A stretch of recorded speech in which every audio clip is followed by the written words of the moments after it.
বেগম খালেদা জিয়ার উপর বিগত স্বৈরাচার সরকার নির্মম নির্যাতন চালিয়েছে উল্লেখ করে দক্ষিণখান থানা বিএনপির আহ্বায়ক মোহাম্মদ হেলাল তালুকদার বলেন, জিয়া পরিবারের ত্যাগ আমাদের অনুপ্রেরণা। এই ত্যাগের বিনিময়ে আগামী ফেব্রুয়ারিতে ধানের শীষে ভোট দিয়ে বিএনপিকে জয়যুক্ত করতে হবে। গতকাল রাতে রাজধানীর দক্ষিণখানের সর্দারপাড়া এলাকায় আয়োজিত উঠান বৈঠক ও লিফলেট বিতরণ অনুষ্ঠানে প্রধান অতিথির বক্তব্যে তিনি এসব কথা বলেন।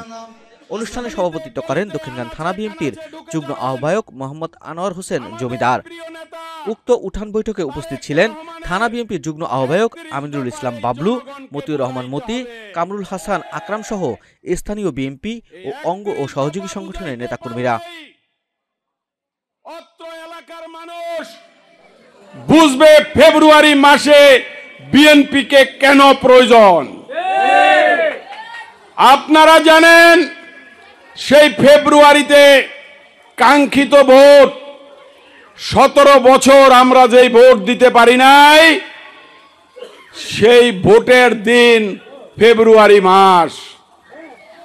এই ফেব্রুয়ারি মাসের নির্বাচন সবাই মাথায় রাখবেন। সবাই ভাইয়েরা আমার মাদেরকে বলবেন, আমার বোনদেরকে বলবেন, ঘরের সকলকে বলবেন যে ফেব্রুয়ারি মাসে নির্বাচনের জন্য প্রস্তুত হওয়ার জন্য। এই নির্বাচন বানচাল করার জন্য একটা ষড়যন্ত্র চলছে। সেটা লেবাসধারী একটি লোক ফেয়ার পদ্ধতিতে ভোটের কথা বলছেন। আপনারা এখানে 1000 লোক থাকলে আমার মনে হয় 10 জন লোকও ঠিক করে বলতে পারবেন না পেয়ার পদ্ধতি কি জিনিস। এই পেয়ার পদ্ধতির অর্থ ফেব্রুয়ারির নির্বাচন বানচাল করা। বিএনপির নেতা কর্মী আপনারা, আমরা সাধারণ জনগণ ফেব্রুয়ারিতে যাতে কোনো অপশক্তি এই নির্বাচন বানচাল করতে না পারে, সেই জন্য আমরা সকলে একযোগে সজাগ দৃষ্টি রাখব। ভাইরা আমার, 17 বছর দিনের ভোট রাতে হয়েছে, কিন্তু ফেব্রুয়ারি মাসে দিনের ভোট দিনে হবে। যাকে ভোট দিবেন সেই ভোট পাবে। সেভাবেই ভোট গণার জন্য বিএনপির নেতা কর্মীরা অতন্ত্র প্রহরীর মতো কাজ করবে।